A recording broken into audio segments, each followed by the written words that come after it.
Irène Margaritis, toi tu es donc de l'Agence nationale de sécurité sanitaire, alimentaire et nationale. Et donc tu as notamment piloté des rapports sur activité physique et on va dire les conséquences en termes de santé publique. Et la question qu'on voulait te poser, c'est finalement, est-ce qu'il y a un enjeu en termes d'héritage de ces Jeux Olympiques du point de vue des questions de la santé publique? De quelle nature peut-il être? Et quel est ton regard, toi, sur ce sujet-là? Merci de cette invitation. Enfin, je suis ravie d'être là parmi vous. Alors, la question de l'héritage en santé publique, en fait, il faut en parler en mettant en regard à la fois l'expertise sur les effets relatifs aux effets de l'activité physique sur la santé et les conséquences, je dirais, en termes de levier politique, en fait, de la mise en évidence de ces conséquences sanitaires. Bon, on est tous acculturés sur le sujet en sachant très bien que à un moment donné, pour motiver les politiques publiques, il faut arriver à trouver des leviers, alors sans être trop cynique, mais quand même. J'ai appris, alors ça fait 15 ans que je travaille à l'agence de sécurité sanitaire, hein, je suis prof en STAPS et détachée auprès de l'agence de sécurité sanitaire. J'ai appris qu'à un moment donné, on doit trouver des leviers qui sont des leviers parfois économiques même, et ou politiques, de façon à motiver nos décideurs à trouver des solutions qui vont justement régler certains problèmes ou pouvoir être affichés comme étant bénéfiques pour la population. Donc stratégiquement, dans le cadre de nos travaux, on a initié un travail que vous connaissez peut-être en 2017.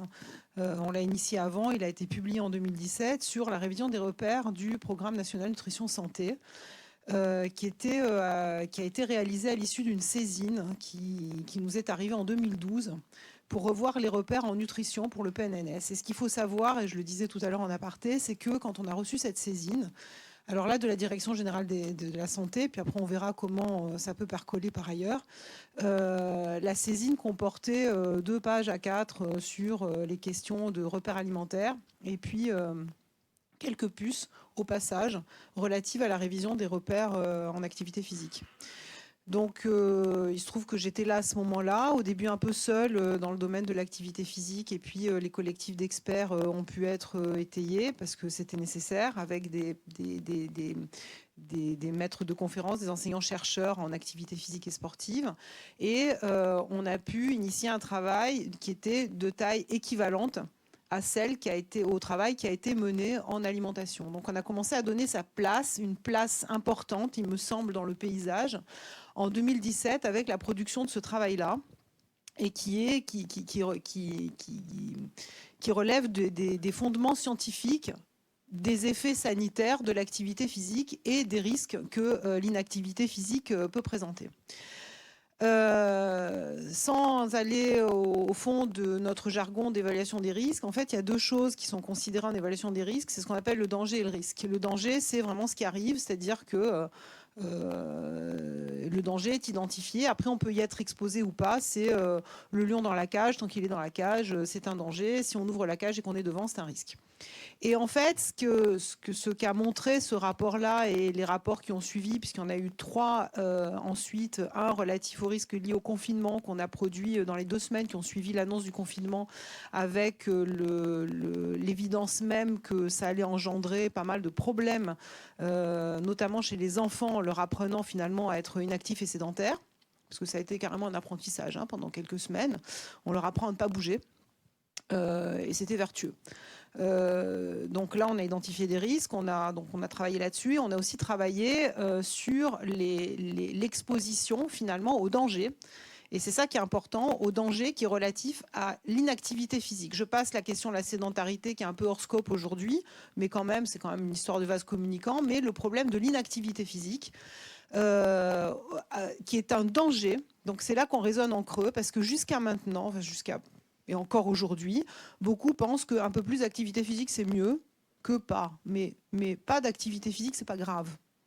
Et en fait, dans le raisonnement évaluation des risques sanitaires, nous, on identifie un besoin minimal d'activité physique pour maintenir la santé. C'est pas on en fait un peu plus, c'est mieux. Et le problème de la représentation de l'activité physique, du un peu plus, c'est mieux, c'est la même représentation à l'école. Bon, on va saupoudrer, on va faire 2 heures par-ci, 2 heures par-là. On ne vous dira pas un peu plus de maths, c'est mieux, ou un peu plus de français, c'est mieux. On va dire non, c'est absolument indispensable, c'est incontournable. Mais l'activité physique, à la fois d'un point de vue culturel, bon, ça peut aller très loin, je ne vais pas faire de l'histoire de comptoir, mais d'un point de vue culturel, dans les pays occidentaux, c'est quand même passe après les savoirs dits fondamentaux. Et donc, je reviens à la question sanitaire, ce qu'on a essayé de montrer, c'est que non, c'est pas plus, c'est mieux. C'est qu'il y a un minimum de besoins, au même titre que nous, on a élaboré des références nutritionnelles en alimentation. C'est-à-dire que si vous ne consommez pas, si vous n'avez pas un apport de base protéino-énergétique, vous ne pouvez pas vivre. Pour l'activité physique, c'est moins flagrant, mais l'hypokinésie totale, si on va jusqu'à la caricature, est extrêmement dangereuse. Donc, il faut arriver à introduire l'idée que on raisonne sur un besoin qui est un besoin à la fois sanitaire et évidemment culturel, social, et ça a été évoqué déjà.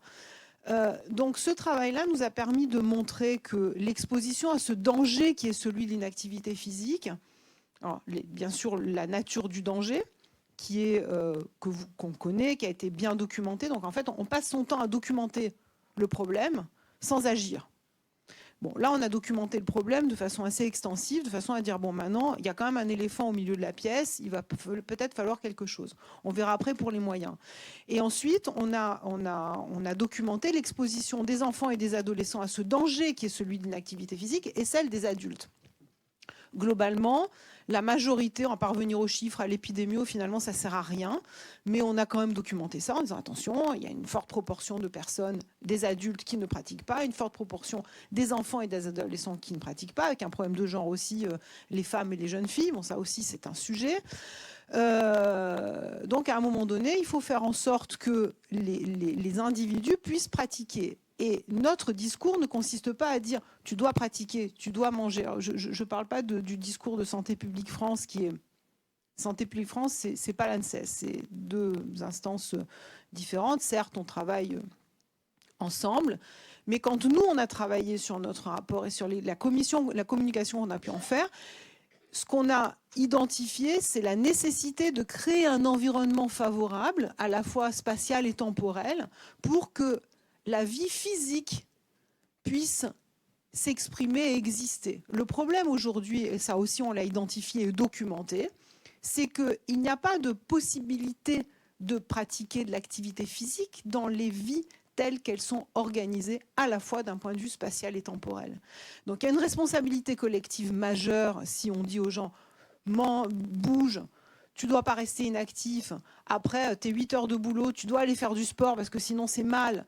Donc tout ça, ce sont des injonctions qui sont, et je rejoins ce qui a été dit auparavant, qui sont contre-productives, parce qu'en plus, il y a un phénomène de culpabilité. Enfin bon, c'est vraiment pas une bonne idée.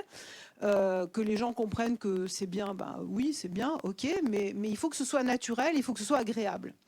Et aujourd'hui, ce qu'on voit en termes et sur des questionnaires qu'on peut avoir, en fait, on se rend compte que les gens ou les jeunes commencent et puis ils s'arrêtent. On a une bascule à l'adolescence, là aussi, qui est un problème, enfin, ce qu'il faut voir au niveau de l'éducation physique. Et surtout, les adultes ne pratiquent pas ou ont du mal à pratiquer de façon continue ou à démarrer l'activité physique parce que finalement, le manque d'éducation physique et sportive fait que l'acquisition des compétences motrices ne se fait pas.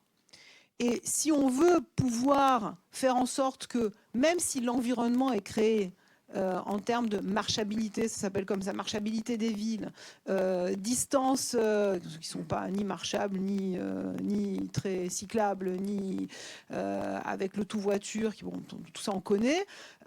Donc si à un moment donné, même si tout ça est en place, l'individu dans son plus jeune âge n'a pas intégré la compétence motrice et n'a pas appris à aimer bouger, il ne commencera pas à aimer bouger à 30 ans, quand il est marié, qu'il a ses enfants, son boulot et qu'il court après le temps et qu'il fait ce qu'il peut. Donc, nous, on a fait un constat. Bien sûr, c'est un constat qui est un constat sanitaire, mais on a été beaucoup plus loin en faisant des recommandations au pouvoir public justement en termes d'urbanisme, en termes d'installation sportive, en termes de développement de l'activité physique, de l'éducation physique et sportive à l'école.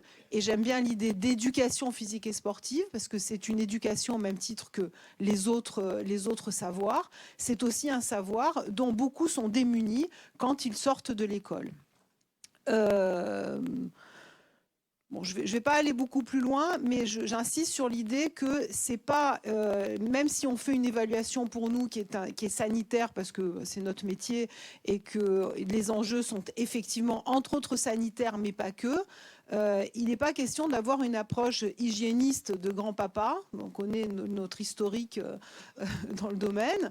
On a suffisamment évolué pour ne pas revenir en arrière. Donc c'est vraiment une question dont tout le monde doit s'emparer de façon à éduquer nos enfants, qui sont les adultes de demain, à avoir ces compétences motrices pour trouver du plaisir à l'activité physique et d'une façon générale. Merci.